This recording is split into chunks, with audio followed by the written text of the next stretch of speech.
कहते हैं नरसेती तू पशुआ की जय गद्दा बैल बनाई, ये 56 भोग कहाँ मन बोरे कहीं कुरडी चरने जाई। प्रेत शिला पे जा बिराजे पितरों पिंड भराई, बहुर श्राद्ध खान को आए काग भये कल माही। अब क्या करते हैं, श्राद्धों का मौसम, युवासोज का महीना चला गया कनागतों का, जिसमें श्राद्ध निकाले जाते हैं। 16 दिन सेलेक्ट कर रखे हैं। उन 16 दिन आसोज में, आसोज की अमावस्या से लेकर पूर्णमासी तक ये 16 दिन सेलेक्ट कर रखे हैं। और जिस दिन भी कोई पिताजी की मृत्यु हुई है, भाई प्रथमा को, द्वितीया को, तृतीया को, चतुर्थी को या पांचम, छठ को, आठम को, जिस दिन भी, तो इन 16 दिनों के अंदर उसी दिन उस पिता के श्राद्ध निकाल दो, तो क्या हो जाएगा कि पिता की गति हो जाएगी। पहले तो पिंड भरवावें कि इसका गया में जाकर पिंड भरवा का हो ताकि इसकी गति हो जाए, पिंड भरवा दिया। फिर कहीं श्राद्ध निकालो, प्रेत शिला पर जा बिराजे पितरों पिंड भराई। पितर के पिंड भरा दिए, वो प्रेत शिला पर चला गया। बता के कला टूट गया, भूत है तो भूत ही तो रहा, प्रेत शिला पर बैठ गया। फिर क्या कहते हैं कि आसुज के महीने में जब श्राद्ध निकालते हैं, उसका एक दिन वो गुरुजी आएगा, बढ़िया खीर हलवा पूरी बनवाएगा और बनवा के सबसे पहले छत पर रखेगा और कहेगा देखना ऊपर रख दो। अब तो रखते ही कौवा आवेगा और कौवा उसको उनके मोहन भोग को खाएगा। तो फिर गुरुजी क्या कहेगा, अगर देख लग गया तेरे पिता को भोग के बेरा, हो सकता कौवा ही बन गया हो। अरे तेरा गजब हो। अब कहां से पिता की गति कराने लगे थे, पहले अस्थि उठाओ, पिता की गति हो गया, गंगा में डाल काओ, फिर 13वीं बनाओ, 13वीं करो, किस लिए पिता की गति हो जाएगी, फिर महीना करो, फिर 6 माही करो और फिर वर्षी करो, किस लिए, पिता की गति करने के लिए। और फिर पिंड भरवाओ, फिर श्राद्ध निकालो, किस लिए, पिता की गति करने की। अरे वो पिता कौवा बना दिया कि हो सकता तेरा पिता कौवा बन गया हो, देख लग गया ना भोग, और हम राजी होते हो ठीक है, कौवे ने भोग लगा दिया, पिताजी ने भोग लग गया। अरे तेरा गजब भैया। जीवित बाप के लट्ठम लट्ठा मुआ गंग पुचैया, जब आवे आसोज का महीना, वो कौवा बाप बनाया रे भोड़ी सी दुनिया, सतगुरु बिन कैसे सरिया। आसोज के महीने वो कौवा बाप बना, वो बाप कौवा बना कर छोड़ा गति कराने वालों ने। अब क्या बताते हैं, जय सतगुरु की संगत करते ये सकल कर्म कट जाई। जय सतगुरु की संगत करते सकल कर्म कट जाई, अमरपुरी पर आसन होते जहां धूप ना छाई। जय सतगुरु की संगत करते यानी परम संत तत्वदर्शी संत तुझे मिल जाता, ये सारे झंझट मिट जाते और अमरपुरी में तेरा ठिकाना होता सतलोक के अंदर। गीता जी अध्याय नंबर 18 के श्लोक नंबर 62 में कहा कि अर्जुन तू सर्वभाव से उस परमेश्वर की शरण में जा जिसकी कृपा से तू परम शांति और शाश्वत स्थान अमरपुरी, अमर स्थान, अमर लोक, अमरपुरी पर आसन होते जहां धूप ना छाई, जहां तुझे कोई कष्ट नहीं था, वहां तेरा ठिकाना बनता है। अब क्या बताते हैं, ये सारी कुछ कहानी सुनाकर परमात्मा हमें क्या याद दिलाना चाहते हैं कि जो साधनाएं आप करते हो, प्रथम तो आप राम नाम लेते नहीं, इच्छा ही को ना बनती किसी की, और कोई पुण्यात्मा पूर्व संस्कार से कहीं भक्ति की तरफ लगती है तो उसको दिशा ठीक नहीं मिलती, वो अपने मनुष्य जीवन को बर्बाद करके चला जाता है। और जब साधना हमें मिलती है परमात्मा की, तो फिर हमें सर्व सुख प्राप्त होते हैं, हमारा मोक्ष हो जाता है। अब जैसे हम ये श्राद्ध निकालते हैं, तो श्राद्ध कहाँ से लिए? हमने अपने पुराणों से हमने श्राद्ध निकालने का जो है, जो परंपरा है, पुराणों से पढ़ी, पुराणों से ही हम फिर गुरु लोग बताते थे कि पुराणों में लिखा है, ऐसा लिखा, उस पुराण में ऐसा लिखा, उसने ऐसा श्राद्ध नहीं किया तो उसका पिता यूं दुख पाए, उसने ऐसा होगा, उसके पिता यूं दुख पाए। पुण्यात्माओं, एक रुचि ऋषि था, रुचि ऋषि, उसने वेदों को पढ़ा। वेदों में लिखा है कि मनुष्य जीवन दुर्लभ है और मनुष्य जीवन प्राप्त करके एक परमात्मा जो कुल का मालिक है, उसके अतिरिक्त किसी आन उपासना नहीं करनी चाहिए, ना कोई कर्मकांड करना चाहिए, जैसे श्राद्ध शुद्ध निकालना, तीर्थ बर्मन आदि। केवल एक परमात्मा की साधना करनी चाहिए, वही पूर्ण मोक्षदायक है और उसकी भक्ति अनन्य मन से करनी चाहिए। तो उस पुण्यात्मा ने जैसा भी विचारों वेदों को समझा, उसके आधार से उसने ब्रह्मचर्य का पालन किया और वेदों अनुसार जो भी उसको साधना की प्राप्त हुई थी कर रहा था। उसकी 40 साल की उम्र हो गई थी, 40 वर्ष की। तब उसके 3 पहले के 4 पिताजी, दादाजी, परदादाजी और चौथा दादाजी, ये 4 पितर दिखाई दिए। उन पितरों ने कहा कि बेटा तू शादी करवा ले, तू विवाह क्यों नहीं करवाता, आप शादी करवाओ और हमारे श्राद्ध निकालो, हम अधोगति को प्राप्त हो रहे हैं यदि तू हमारे श्राद्ध नहीं निकालेगा। अब रुचि ऋषि सामने ऊपर आकाश में अपने 4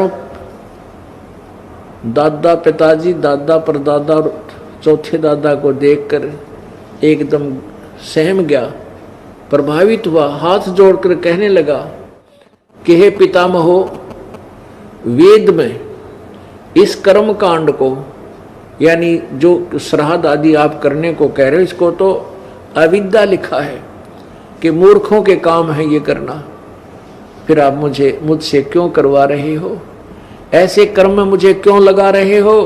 और पितर भी स्वीकार करते, कहाँ बेटा, वेदों में इसको अविद्या ही लिखा है, फिर भी ऐसा है वैसा है, तगड़मबाजी मारते हैं। कोई बात हुई?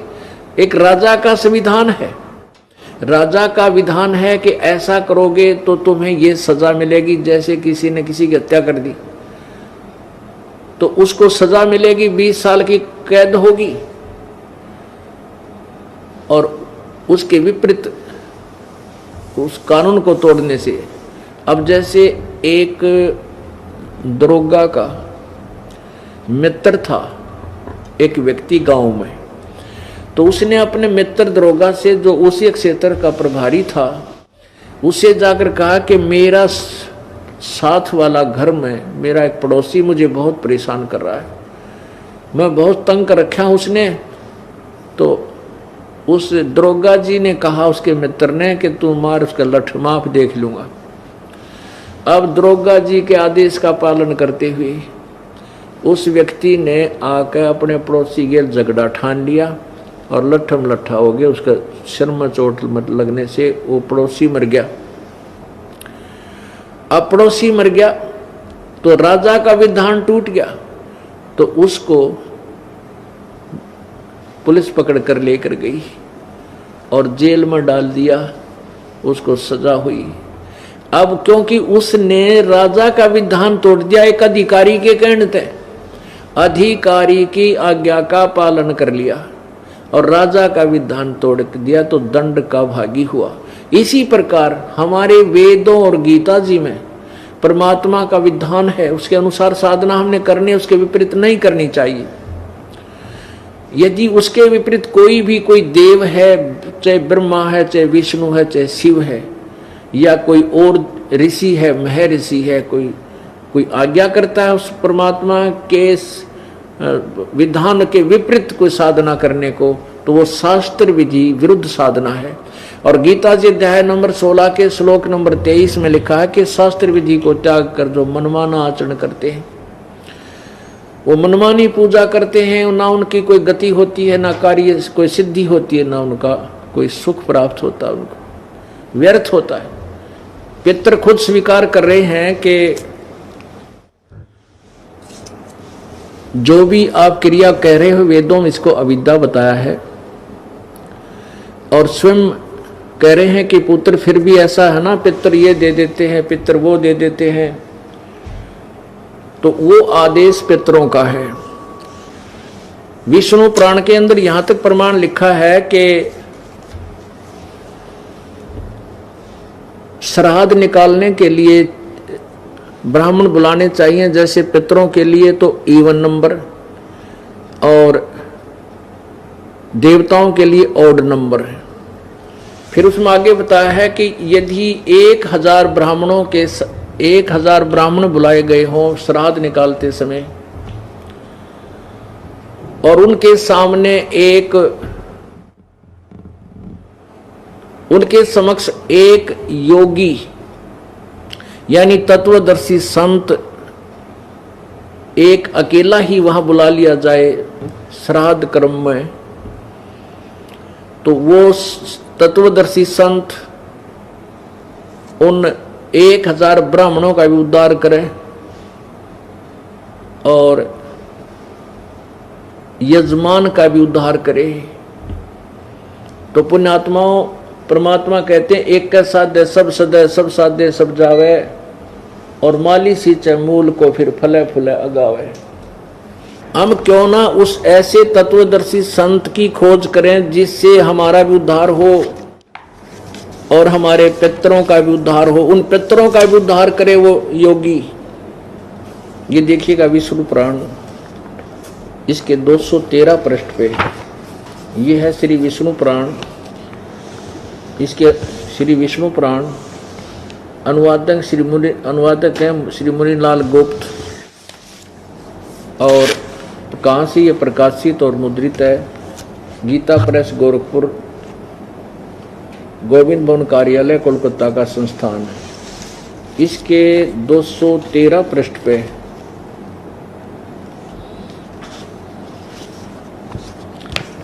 ये देखिएगा, पृष्ठ नंबर 213 और तृतीय अंश, अध्याय नंबर 15 और 16, ये 16 में है।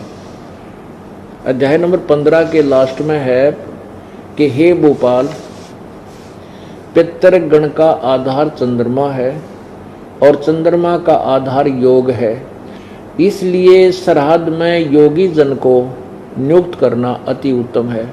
हे राजन, यदि श्राद्ध भोजी 1000 ब्राह्मणों के सम्मुख एक योगी भी हो तो वह यजमान सहित उन सब का उद्धार कर देता है।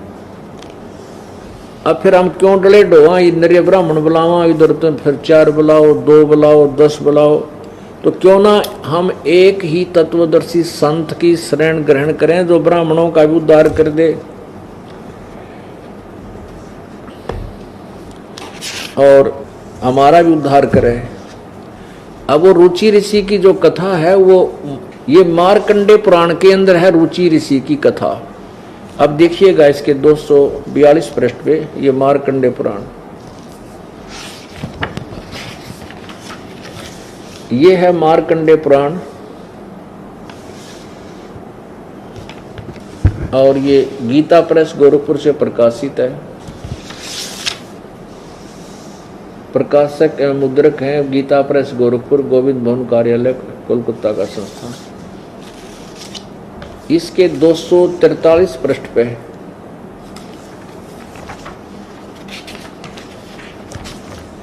ये देखिएगा 242 पृष्ठ से प्रारंभ होता है संक्षिप्त मार्कंडे पुराण। नीचे रोच्य मुनि की उत्पत्ति कथा, रोच्य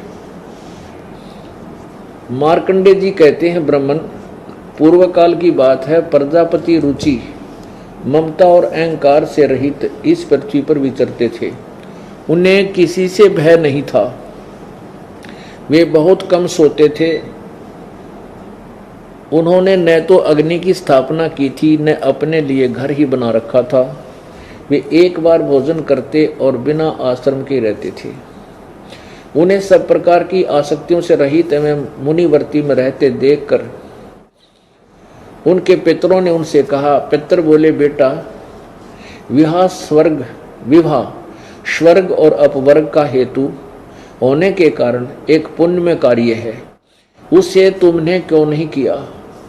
गृहस्थ पुरुष समस्त देवताओं, पितरों, ऋषियों और अतिथियों की पूजा करके पुण्यमय लोकों को प्राप्त करता है। अब देखो, एक गृहस्थ पुरुष समस्त देवताओं, पितरों, ऋषियों और अतिथियों की पूजा करके पुण्यमय लोकों को प्राप्त करता है, मोक्ष नहीं।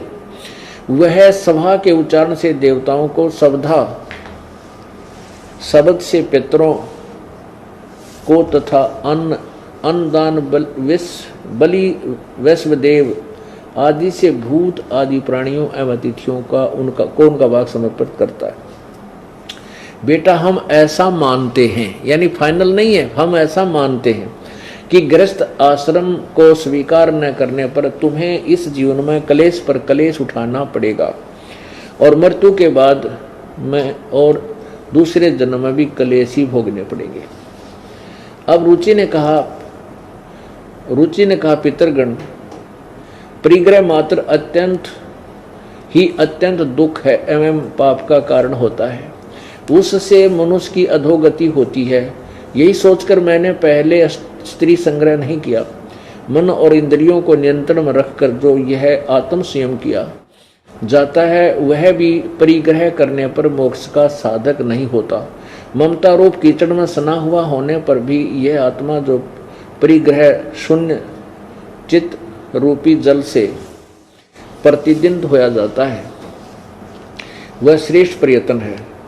जितेंद्रिय विद्वानों को चाहिए कि वे उनके जन्मोद्धार संचित कर्म रूपी पंख में न सने हुए आत्मा का ऐसे सदासन रूपी जल में प्रक्षालन करें। पितर बोले, बेटा जितेंद्रिय होने पर आत्मा प्रक्षालन करना उचित है, किंतु तुम जिस पर चल रहे हो वो मोक्ष मार्ग नहीं है। किंतु अब क्या बताते हैं, पूर्व जन्म में किया हुआ मानव का शुभाशुभ कर्म सुख दुख में भोगों के रूप में प्रतिदिन भोगने से ही क्षीण होता है।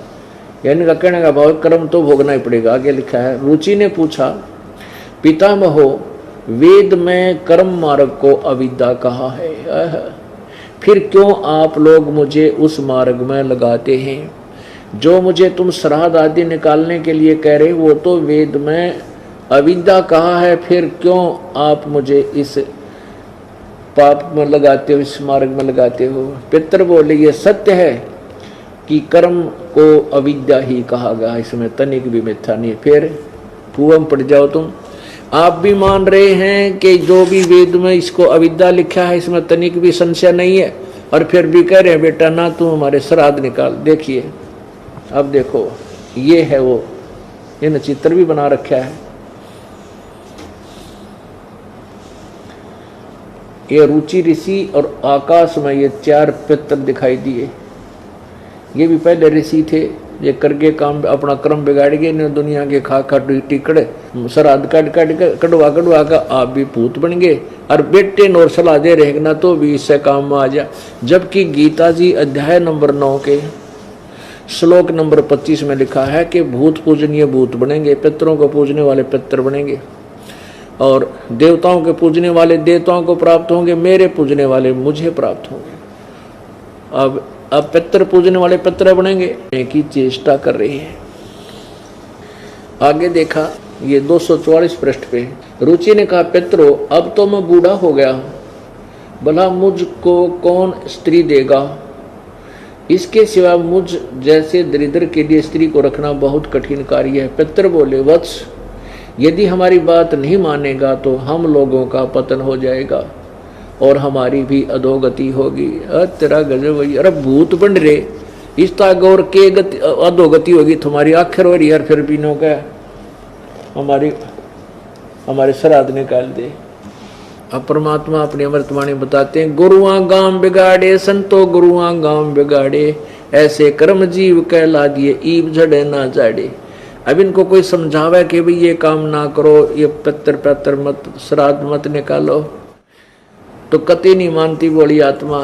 नो कह देख क्या हम अपने पिताजी के लिए ये भी नहीं कर सकते? रे भले आदमी हो, जब आपके माता या पिता जीवित थे वो दिन में 2 बार तो कम से कम आहार करते थे, और अब मरने के बाद एक तरफ तो कहो वे भूखे रहते हैं इसलिए उनको आहार कराना चाहिए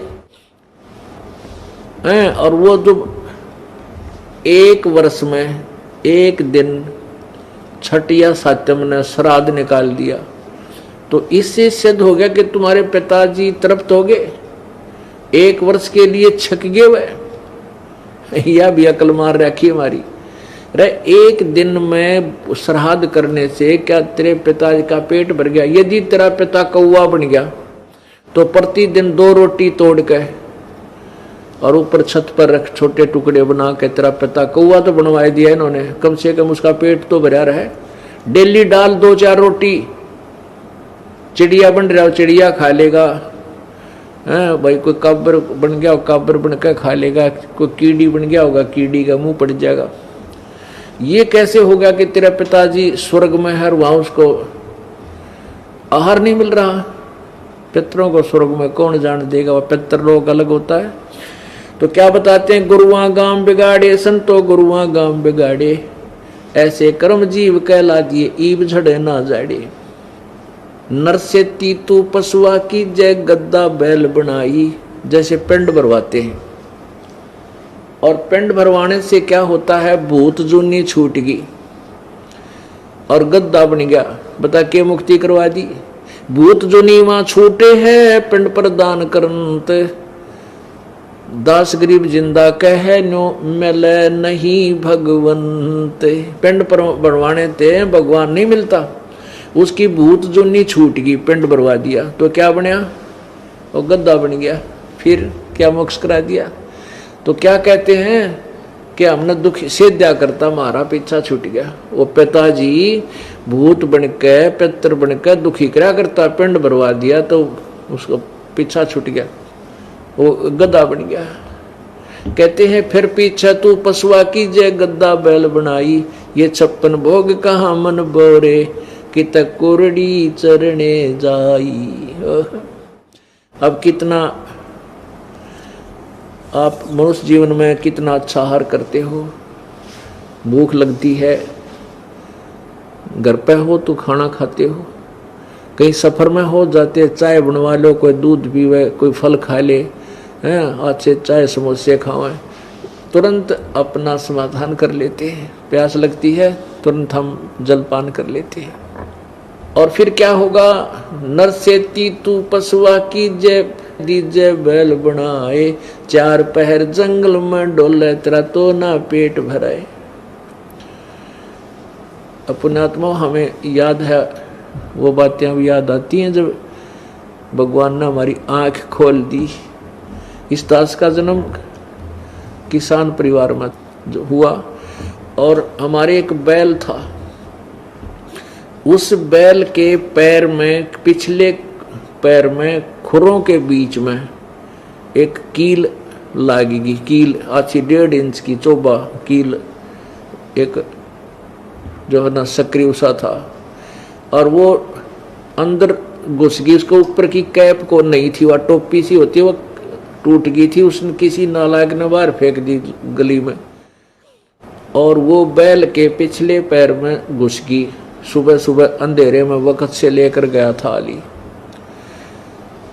अब वो पैर में एकदम घुस लगी, जल्दी जल्दी कदम रखने से वो और अंदर चली गई। अली ने ध्यान नहीं दिया, सोचा कोई ठोकर सी लगी होगी बैल के और हो जाएगा ठीक, क्योंकि वहां पहले समाधान बताया करते जो बड़े बूढ़े थे कि हाल बैल के पैर में कोई लंग हो जा तो उसने रोक्या नहीं करते, उसको काम को लेते रहे नहीं तो वो फिर नस पे नस चढ़ जाती है, वह ज्यादा दुखी करती है। इस दृष्टिकोण से हाली ने उसको चलते रखा, रुकने नहीं दिया। वो क्या हो गया कि चल चल के कंकर पत्थर लग के वह अंदर ठुक गई, बाहर भी दिखाई नहीं दे। और सारा दिन जैसे तैसे उस बैल को चलाया। शाम को वो 3 पैरों से चलकर आ रहा है, आते ही बैठ गया, ना चारा चरा ना जलपान किया, आंखों में पानी गिरे, सुबह उठा नहीं। अब सुबह तक उसके पैर में सोजिश आ गई, स्वेलिंग होगी, पूरा पैर सूज गया, ऊपर घुटनों तो ऊपर तक। देसी वैद्य होया करते गांव में, कोई एक व्यक्ति बुलाया, पुराना बुजुर्ग सा, वो कहने लगा भाई इसके गोड्डे में, घुटने में बाव आया हुआ है, और उस घुटने के ऊपर पट्टी बांधनी शुरू कर दी, गर्म कोई बनू के जैसे भी जड़ी बूटी, कील लगी है नीचे खुर में, और ट्रीटमेंट हो रहा है घुटने का। अब वो बोल के नहीं बता सकता मेरे कहाँ चोट लगी है। और जब वो मनुष्य शरीर में था, धरती तोल्या करता, उसको सोचा भी नहीं होगा तेरे साथ ये बन जाएगी नालायक प्राणी परमात्मा की भक्ति के बिना। 1 महीने के बाद वो खुर, वैसे खुर देख लिए थे पहले, हाथ उठ मार के हमारे घर वालों ने भी, उस देसी वैद्य ने भी, लेकिन वो कील अंदर घुसी हुई थी, निशान भी नहीं था। पीड़ा इतनी जबरदस्त के बैल ना चारा चरा ना जल पीवे। 1 महीने के बाद वो कील जहां लगी थी वो पक के अपने आप फूट कर उसमें से मवाद निकलने लगा। फिर देखा एक बुलाया व्यक्ति, एक चिमटी सी ले रहा था वो नकचुंडी, उसके साथ सुना खुरच खुरच का, वो देखा, वो पकड़ के खींची, अरे तरह गजब वही हो, या कील लगी थी बैल के पैर में। फिर वो बैल चारा चरण लगा, धीरे धीरे स्वस्थ हुआ।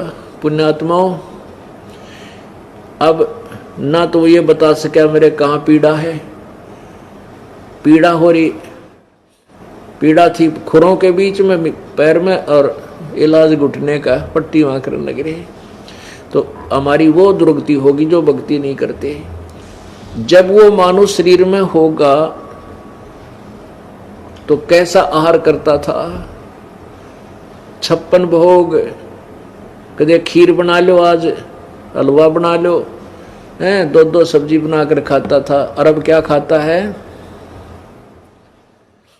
कंदे जुआ जोते कुआ कोंदों का बुस खावे। पहले क्या करते थे कि बैल को एक रहट में जोड़ देते थे, रहट होता है सिंचाई करने के लिए, कुएं से जल निकालते थे, और उस कुएं वाले एक कोल्लू की तरह बैल जोत दिया जाता था, वो चलता रहता, पानी खेतों में जाता रहता। तो उसको सुबह जोत देते थे, दोपहर को 1 घंटा रेस्ट देते थे, उसके लिए सूखा आहार, तूड़ा, भूस, जौ का भूस इतना बेकार होता है, उसको पशु खाता नहीं। पहले गेहूं नहीं होते थे, बहुत कम होते थे, ऐसे ही जौ वगैरह हो जाते थे, तो उसके भूस को तो खाते समय उसके वो होते कांटे से होया करे, तुस बोलते हैं उनको, और वो खावर उसके मुंह में फंसा, वो नो आँखा में का पानी पड़ा, लेकिन भूख लग रही, वो खाना पड़ता था। तो वो दुर्गति नारी सुबह हाली क्या करता है, सुबह जोड़ देता बैल में, बैल को 2 पैर को जल पिलाता है, फिर सारा दिन काम लेता, शाम को चलते समय 1 बार जल पिलाया करते थे, चाहे उसने प्यास लगो चाहे भूखा मरो। अब वो बोल के नहीं बता सकता, ना कोई अग्रम अग्रम कर सकता। अब तो आप आते हो सत्संग में, आधे तो लटके ले रहे होंगे, नो लटके बैठे बैठे भी, और भूल जाते हो कि पशु बन जाने के बाद कोई नहीं बैठने देगा, कड़ में लठ लगेगा और हाथ में रस्सा होगा डणी के, उस बैल बन के। तो इन दुखों को याद करके घना डरना पड़ेगा, अपने बहुत ज्यादा भय बनाना पड़ेगा। ये सब ज्ञान सुनाने का उद्देश्य है कि सच्चाई से परिचित हो, और सच्चाई से परिचित होकर आपके दिल में डर बने, और भय बिन भक्ति नहीं हो सकती। एक व्यक्ति क्या कह रहा था, जो भगवान से दूर होते हैं, ऐसे चर्चा चलती थी, तो एक कहने लगा ये तो ना वैसे डराने के लिए कह रखा है, बोल रखी है वाणियां। कहते हैं संत के भी तो फिर गधा बन जाएगा, कुत्ता बन जाएगा, है न्यू दुख होगा। ऐसा कुछ नहीं होता। मनुष्य तो मनुष्य ही रहेंगे, कुत्ते कुत्ते बना करते हैं। अरे वाह भले आदमी। अब देखो कोई किसी को कहता है चोरी मत करना, और चोरी करेगा तो तुझे पुलिस पकड़ेगी, सजा होगी, कैद में डाल दिया जाएगा। अब कोई न्यू कहे कि ये तो वैसे डराने के लिए कह रहा है तुझे। पुण्यात्मा इसमें डर भी है और सच्चाई भी है। यदि वो डर गया तो बुराई से बचेगा, बुराई से बचेगा तो दंड से बचेगा। इसी प्रकार ये सत्य है जो आपको बताया जाता है, और इस सत्य को आप सत्य मानकर इसको डरोगे और भक्ति करोगे तो आने वाली आपदाओं से आप बच जाओगे और परमात्मा प्राप्ति होगी। बोलो सतगुरुदेव। परमपिता परमात्मा कबीर देव, कबीर प्रभु, अल्लाह, कबीर,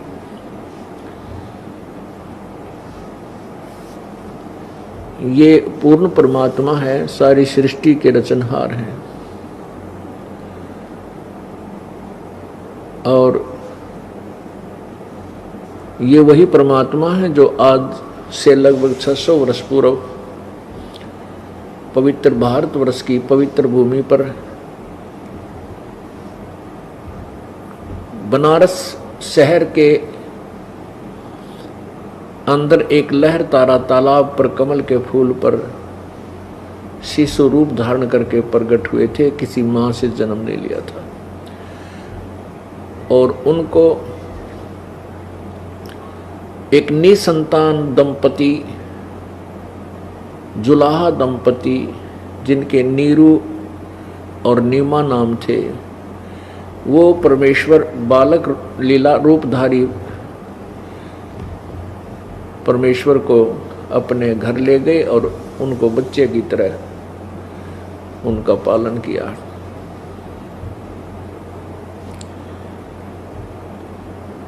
पुण्यात्माओं कई शंकाएं हो जाती हैं कि एक तरफ तो हम भगवान परमेश्वर कबीर देव को सबका पालनहार कहते हैं, और फिर उनका पालन किया एक जुलाहे ने। यही बात बिगड़ी हुई है कि हम परमात्मा की महिमा से अपरिचित हैं और परमेश्वर कबीर देव जी की लीला से हम पूर्ण रूप से अनभिज्ञ हैं।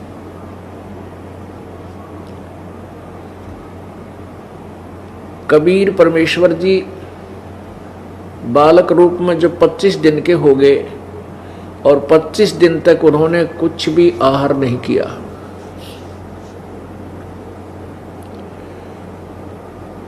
माता पिता मुंह बोले माता पिता नीरू और नीमा जो जुलाहे थे वो बहुत चिंतित हुए और